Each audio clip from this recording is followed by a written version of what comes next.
had some individual students come in, and that's varied by school site. We continue to monitor this and redeploy staff across our system as needed. Our principals and some of our district administrators are out and about making sure that our kids are taken care of and the staff have the resources that they need. We're going to continue this level of support today and tomorrow in school, and we'll be reevaluating our need tomorrow afternoon for the remainder of the week and in the days and weeks ahead. We very much appreciate the support that our neighboring school districts have provided to us. They've been excellent. The Elmbrook schools, the Oconomowoc School District, the Waukesha School District, Hamilton, and many others have provided us some staff. We've been in contact with families, making sure that we are reporting to them when their children are coming in to get some support so that there could be some wraparound from home. And we've had messaging to our parents so that our parents know what we're doing and what our approach is today and then in the days ahead. Okay, well, thank you, Dr. Cook. At this time, we'd certainly welcome questions that you have, and we'll do our best to answer them for you. Yes? I guess either of you, do you have a number of students that you've estimated that were participating in the parade on Sunday? Yeah, we don't have a number of those that were participating. Based off of what we've heard from people in school, it was the witnesses to the event. I mean, it was a substantial number, especially the number we've estimated that we've seen approximately 250 kids today across our system in some form of a counseling session, to receive some support. So we know that there were a lot of people who were affected. But in just kind of backing off of that, there were also resources that were made available last week too. Correct. Do you have any numbers of students or faculty that took advantage of those resources last week? I don't have a faculty number, but again, it varied by site. So for instance, South High School, the band came in last week. That's a large number of students. At many of other sites, it was 10 to 20 students who came in to talk to an adult, to connect with friends, and to get some support last week. How long will the counselors be in the district? 75? So we're going to reassess that. We have almost 50 on staff ourselves. So those folks will be here from now through the end of the school year. But the additional support will be on an as-needed basis, because we know that kids are going to process this at different rates. Things will strike a memory, things will trigger a feeling, and we're going to want to make sure that we're there and able to support kids through the remainder of our school year. You call this a soft launch. What resources are available for students or staff who aren't quite ready to come back yet? Like if they want to work remote or so have you? Yeah, we've not had anybody not come in today from a staff perspective. For those students who were injured, we're looking at the transition back for those students, the kids who had more significant injuries. We had kids in school today with the bumps and bruises, some broken bones and things like that who were able to return. We've had kids with a variety level of need and injury that they experienced, and so we'll be working through those plans with families in the days ahead to make sure that those kids can access their education and support when they're ready. Are you advising teachers to bring it up in classrooms, or if it comes up, how to address that, or sort of how are you suggesting that the teachers and other trusted adults who don't have the kind of psychological training, for example, are dealing with stuff like that? So we started with a universal message this morning. All the staff read a statement to their class, and so we did introduce that as a topic for the kids who were uncertain, kids who had a need, and then we also shared the services that we had. So we had a statement that was universally prepared. Our principals had staff meetings this morning to work with their staff to give them some tools to work with kids today. But again, we have experts on hand that are there to work with some students. So we've had some sites where it's been a very few number of kids, about 10, and we've had some sites that have seen approximately 50 students so far this morning. You mentioned, you guys, Alex Johnson, Cheryl, Social Media team, you guys have mentioned the universal message that teachers could share. What was kind of, I guess, the overall emphasis of that message? It was acknowledging the event that happened a week ago. It was acknowledging that kids are going to have emotions and questions, and they're going to experience that, and was sharing the information that we had on site, a site-based plan to help kids, be it going to the Student Services Center or going to the library, or going to a place where there was going to be support. And then likewise, we provided resources to the counselors that were on hand so that we could again work with kids kind of in a uniform manner, but tailor it to what each individual student needed. Jake, you had it. Have you heard from the hospitals on the conditions of hospitalized students at this point? Nothing more than what's been released from the hospital to the public. What you're hearing from maybe some of these counselors or workers that have been with kids today, can you in any way paraphrase kind of what the concerns are and what it is they're looking for from the staff?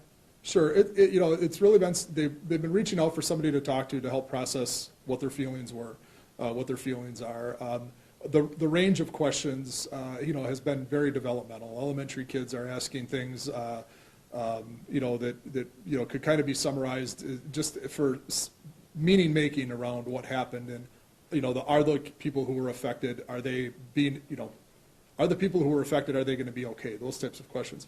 The middle level where kids have a little bit deeper of an understanding, a little bit more connection to what happened. We're seeing a little bit more peer-to-peer concern and just, again, how to process it. And then the high school, it's kind of been all over the board at our high school level, just based off of understanding and closeness to the event. For you, as like outside of your professional capacities, when you got the news, where were you?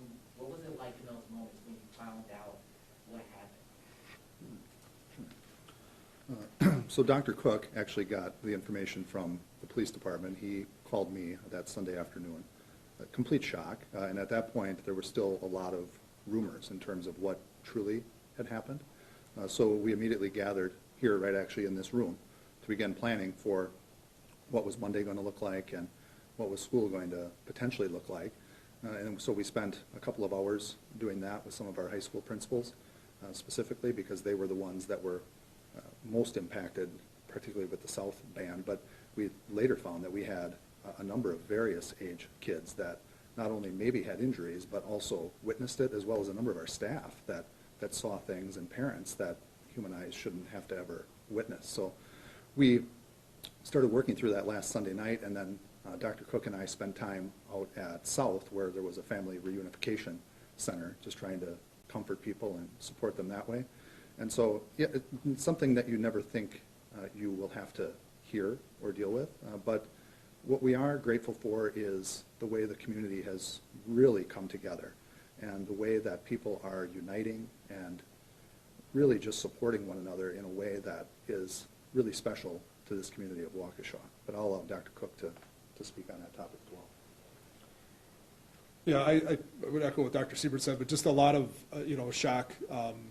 You take an event like a Christmas parade where it's supposed to be a joyous event, and you think about Christmas and you think about children being down at the parade, and the horror and the attack on innocence that happened. I mean, that strung just a remarkable number of emotions.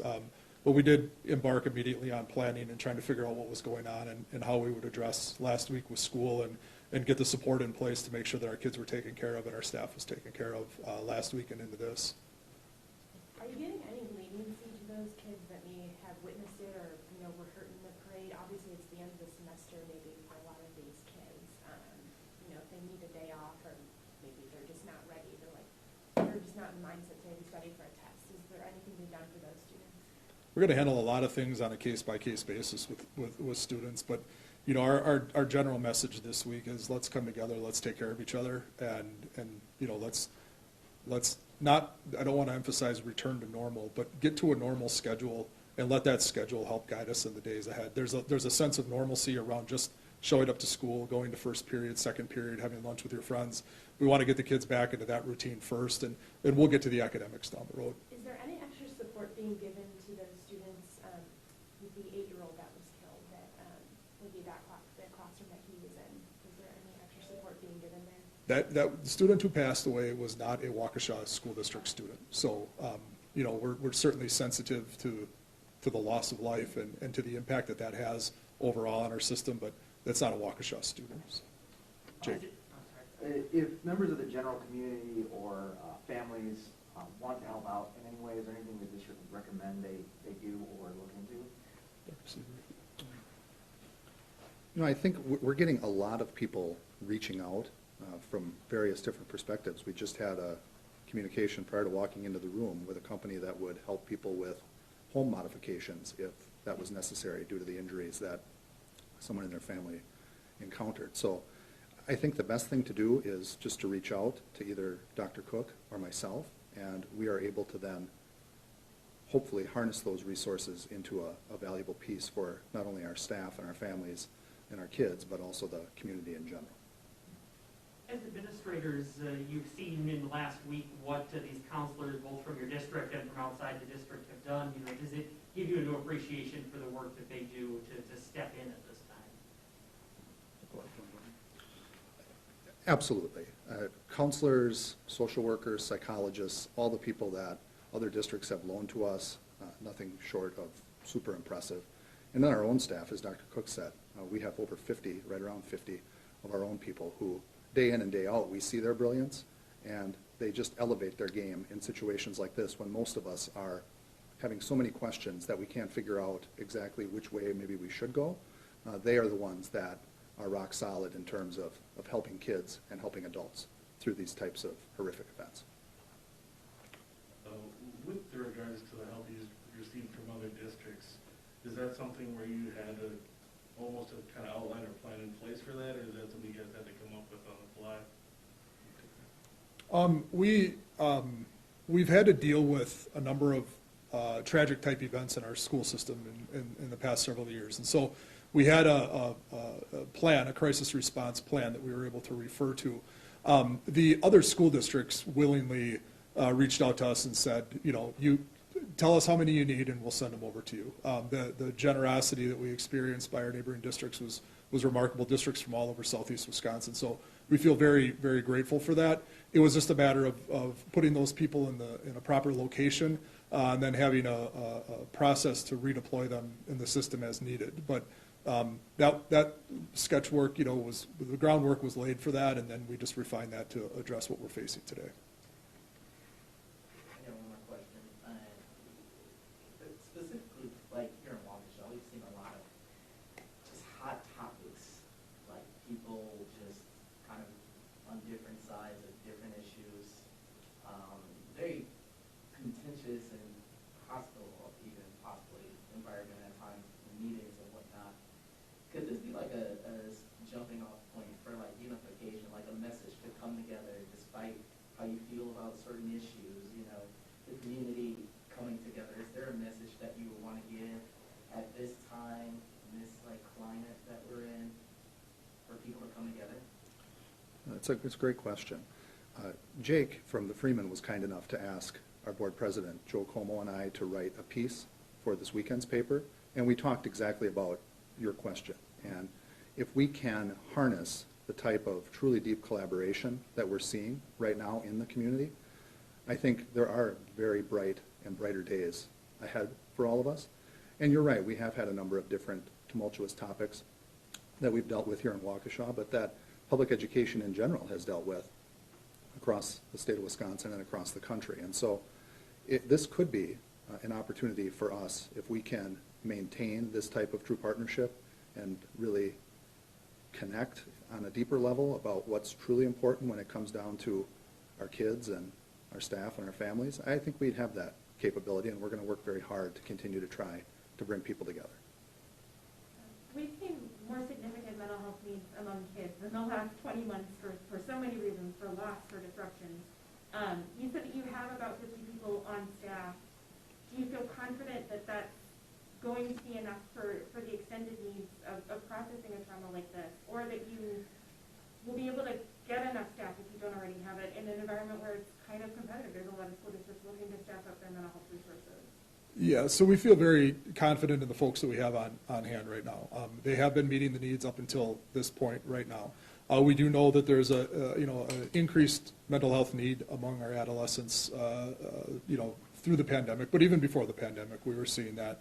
Our district has worked with Waukesha Family Services, and we have a program where at each of our school sites, we have licensed psychotherapists working, providing in-house counseling for students. So there may be an increase in that need and a focus on that partnership. Those counselors are on hand helping us process this today and tomorrow. but they are regularly on site providing therapy to kids. So we do have the ability to work and expand there if needed. We will certainly keep our eye on what the situation is, but there's definitely healing that comes by being together. We saw that when we were able to open our schools last year. We brought kids in face to face. They were able to connect with each other again from the virtual, the kind of the COVID environment. We know the benefit that had on them, and we've seen that this year. So we hope in time that we can bring some balance back for all of our students and certainly provide the supports for the kids who need it.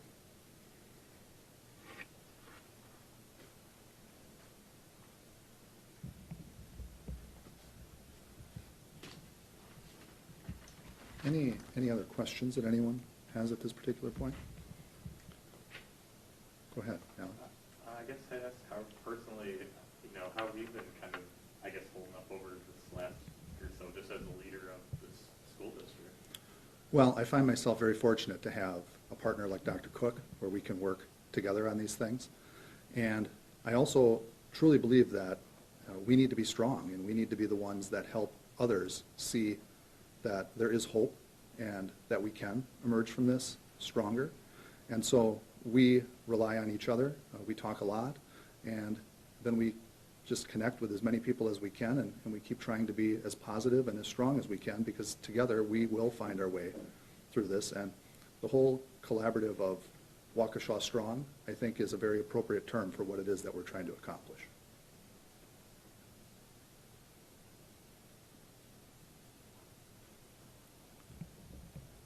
Okay.